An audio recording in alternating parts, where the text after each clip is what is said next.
Ngayon po kasi na may babala mismo yung PHIVOLS director sa posibilidad na pumutok ang bulkan. Ano po ang danger nito habang may mga naghahanap po tayong divers o kaya po makina na ating inilulubog sa lawa po ng Taal? Base po sa babala, ang ine-expect diyan kasi yung signal na nakikita ay kapareho prior to the June 16 phreatic explosion, ah, ah, confined lang mainly yan sa Volcano Island at kung ang Mm. karamihan po ng mga fish pens and cages ay sa opposite side, sa mainland side, Mm.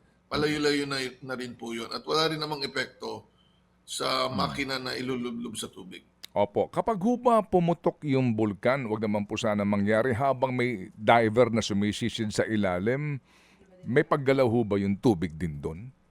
Wala naman po kung mahina lang ang Hmm. explosion. Mm. Mm. Kung very explosive yung eruption ng Taal Volcano at talagang may deposito na ibinuga, yung volume ng abo na babagsak ngayon o gugulong papunta sa lawa, nagkakaroon po ng alon doon sa ibabaw.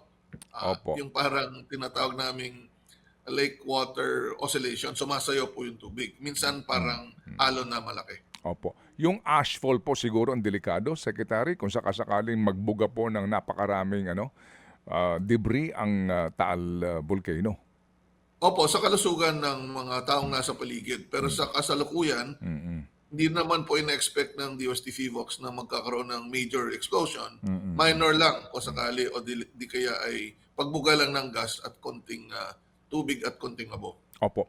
Meron pong binabanggit ngayon ang kagawaran ng katarungan sa posibilidad na baka this week daw po mangyari ang pagsisid, no, sa Taal Lake. Meron na bang ugnayan po ang DOJ sa inyong tanggapan para po sa mga kaukulang gamit na available ngayon from DOST? Wala pa po, pero nabanggit ko na rin po sa kanila 'yan. Kasi ang tingin ko, kung gano'n po ang schedule nila, alam nila kung saan nila sisisirin.